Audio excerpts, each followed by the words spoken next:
Hello friends, मी भावना भुतल स्वागत करते तुमचं माझ्या चॅनेलमध्ये, ज्याचं नाव आहे लव्ह नॉवेल स्टुडिओ. चला तर मग स्टोरीला सुरुवात करूया. पण त्याआधी चॅनेलला सबस्क्राईब केलं नसेल तर सबस्क्राईब करा आणि बेल आयकनवर क्लिक करा. कथेचं नाव आहे मिस्टर सोलमेट, मी फक्त तुझीच. लेखिका भावना भुतल, व्हिडिओ एडिटर सोनाली जाधव, स्वर शिखा भुतल. मिस्टर सोलमेट भाग 21. देवांश तिच्या प्रश्नाचं उत्तर न देता स्तब्ध झालेला. जणू खूप भयंकर चित्र त्याने पाहिलं असावं असं त्याच्या चेहऱ्यावरील भाव वाचताना कळत होत. आता पुढे, तू असं का बघतोयस माझ्याकडे? त्रिशाने त्याला विचारलं. तुझ्या चेहऱ्याला काय झालंय? देवांशने तिच्याकडे पाहत विचारलं. त्रिशाने पर्समधून छोटासा आरसा काढत स्वतःचा चेहरा त्यात पाहिला. चेहऱ्यावर कार्बोनेटेड वॉटर पडल्यामुळे चेहऱ्यावर लावलेलं फुल कव्हरेज कन्सिलर आणि इम्पोर्टेड फाउंडेशन पूर्णपणे उडून गेलेलं. तिच्या चेहऱ्याचा रंग पूर्णपणे उतरला होता आणि सोबतच चेहऱ्यावर 1-2 ठिकाणी उठलेले कोडाचे निशाण बघून देवांश तिच्यापासून 2 पावलं मागे सरकून उभा राहिला. चेहऱ्यावर काही ठिकाणी तर पिंपल्सचे डाग होते, जे त्रिशाने कन्सिलर आणि फाउंडेशनच्या मदतीने लपवले होते. आता कार्बोनेटेड वॉटर तिच्या चेहऱ्यावर पडल्यामुळे तिचा मूळ चेहरा देवांशच्या समोर आला होता. तिने घाबरतच देवांशकडे पाहिली. देवांशच्या चेहऱ्यावर किळसवाणे भाव आलेले.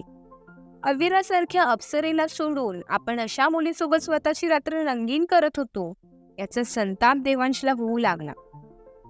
देवांश त्रिशाला काही बोलायला जाणार, पण त्याआधीच त्याच्या चेहऱ्यावर कॅमेऱ्याची फ्लॅश पडली.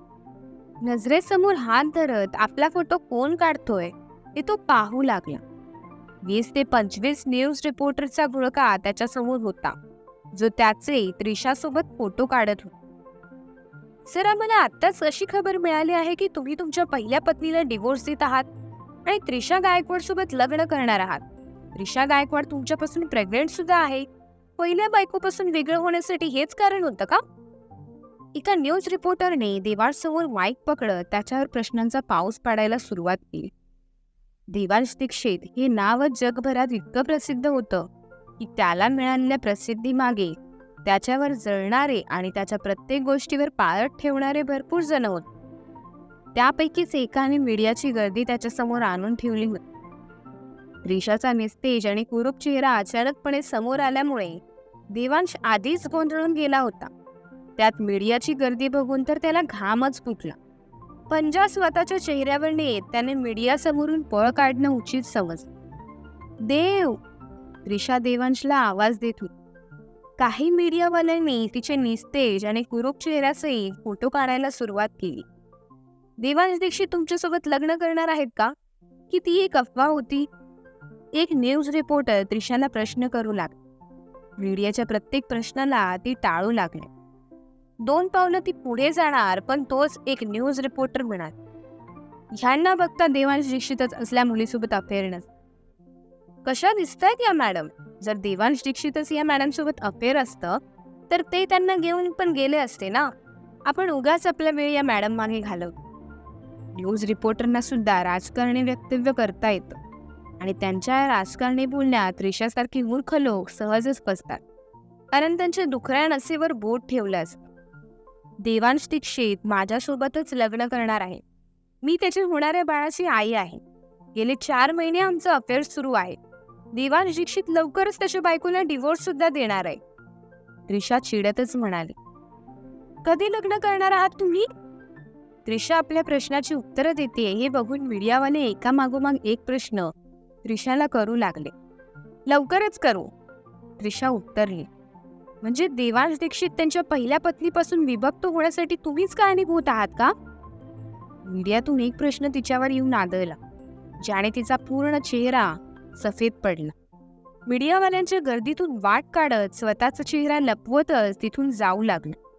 तिकडे देवांशची गाडी तिला दिसली. देवांश! त्रिशा मोठमोठ्याने देवांशला आवाज देत होती. देवांशने कारची काच वर घेतली. त्रिशाच्या आवाजाची सुद्धा देवांशला घृणा वाटू लागली होती. त्रिशा मोठमोठ्याने देवांशच्या नावाच्या जयघोष करत होती, पण देवांश काही थांबला नाही. पाठीमागून येणारी मीडियाची झुंबड बघून त्रिशाने एका टॅक्सीवालीला हात दाखवत अडवलं आणि सरळ दीक्षित निवासच्या दिशेने ती जायला निघाली. गाडीत बसल्या बसल्या चेहऱ्याचा विस्कटलेला अवतार नीट करण्याचं काम तिचं सुरू होतं. इथे अविरा मॉलमधील एका वॉशरूममध्ये होती. बाहेर मीडियावाल्यांनी देवांश आणि त्रिशासोबत केलेल्या आकांड तांडवाबद्दल तिला काहीही कल्पना नव्हती.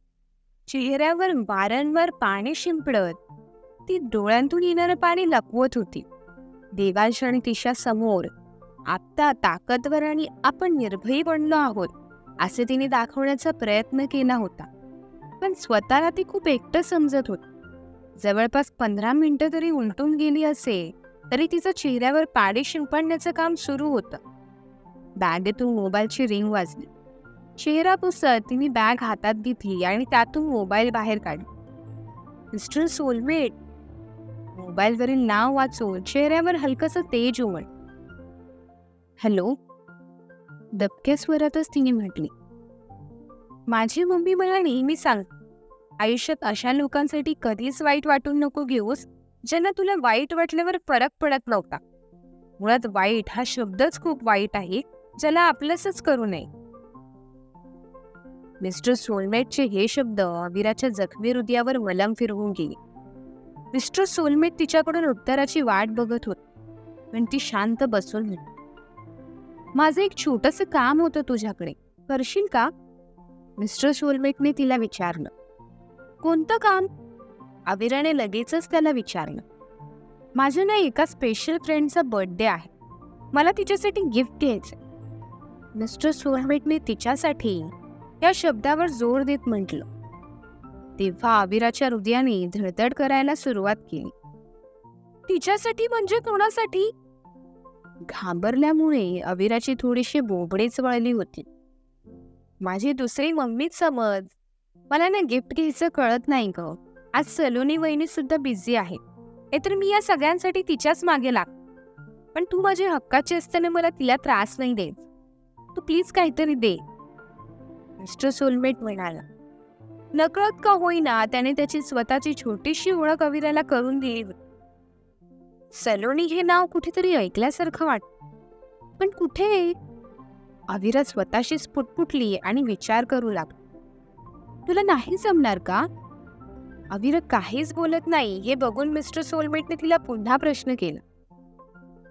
जमेल, पण त्यांना काय घ्यायचंय ते तरी सांगा. अविरा उत्तरली. तेच कळत नाही ना ग स्वीटहार्ट, म्हणून तर तुला प्रश्न करतोय. त्यांचा ना 60वा बर्थडे आहे, सो त्या हिशोबाने बघ तुला काय घेता आलं तर. मी कॅश दिली ना तुला, त्यात तुझ्यासाठी पण काहीतरी छानसं घे आणि मम्मीसाठी सुद्धा. मिस्टर सोलमेट म्हणाला. तुम्हाला चालेल ना मी माझ्या आवडीने घेतलेलं? अविराने प्रश्न केला. मला तुझी नावडती गोष्ट नाही चालत ग. तुझ्या आवडीने वेश जरी मला दिलंस तरी ते मला चालेल. मिस्टर सोलमेट अविरासाठी जणू शायर झालेला. त्याच्यातील शायरने अविराच्या गालावर कळी उमलवली. आता वॉशरूममध्ये रडतच बसशील की शॉपिंग पण करशील? मिस्टर सोलमेटने तिला विचारले. तुम्हाला कसं माहिती मी वॉशरूममध्ये आहे आणि मी रडतीये हे पण कसं माहिती? तुम्ही लेडीज वॉशरूममध्ये पण शिरले की काय? अविराने गंभीर होतच मिस्टर सोलमेटला प्रश्न केला. वेडी आहेस काय? मी लेडीज वॉशरूममध्ये काय करू? मिस्टर सोलमेटने विचारलं. मग तुम्हाला कसं माहिती मी रडतीये? अविराने विचारलं. तुझ्या आवाजावरून ओळखलं ग मी. बरं ऐक, आता मला एक महत्वाचं काम आहे, मी ते करतो आणि मग तुला कॉल बॅक करतो. एवढं बोलून मिस्टर सोलमेटने फोन कट केला. अविरा वॉशरूममध्ये बाहेर पडली. स्वतःसाठी तर तिला शॉपिंग नव्हती करायची, पण मिस्टर सोलमेट ज्यांना स्वतःची दुसरी मम्मी समजत होते त्यांच्यासाठी तिला शॉपिंग करायची होती. काय घेऊ हा विचार करत ती एका साडीच्या दुकानात शिरली. साड्यांची अविराला प्रचंड आवड. अद्वितीय नक्षीदार केलेल्या साड्या बघून अविराला तर संपूर्ण दुकान उचलून घ्यावं असं वाटू लागलं होतं. त्यात एक साडी तिला खूप आवडली, जी पुतळ्याभोवती गुंडाळली होती. पुतळ्याभोवती गोल फिरत ती साडी न्याहाळू लागली. त्यावरील नक्षीकाम ती बारकाईने पाहू लागली. ही साडी खूप छान आहे. अविरा स्वतःशीच पुटपुटू लागली. पुन्हा मला भेटली? शिवांशचा आवाज तिला आला. तसं आतापर्यंत शांत झालेल्या हृदयाने धडधडायला सुरुवात केली. अविराने लगेचच मागे वळून पाहिलं. सुट्टीवर आहे मी आज आणि शॉपिंग करतेय. अविराने छोटंसं तोंड करत म्हटलं. तिला शिवांशला खरं तर हे सांगायचं होतं की तू माझ्यावर बॉसगिरी नाही दाखवू शकत. हे तुझं रेस्टॉरंट नाही. आय नो हे माझं रेस्टॉरंट नाही. खरं तर मी तुलाच शोधत होतो. आता शेफ वंशकडून मी तुझाच नंबर घेतला आणि तुला फोन सुद्धा करणार होतो, पण बघ तूच मला भेटली. शिवांश म्हणाला. पण तुम्ही मला का शोधत होते? अविराने प्रश्न केला. का शोधत असेल शिवांश तिला? कळेलच पुढील भागात. कमेंट करा म्हणून सांगणार नाही. तुम्हाला कथा आवडली असेल तर तुम्ही कमेंट करून नक्की सांगाल. भेटू पुढील भागात. धन्यवाद.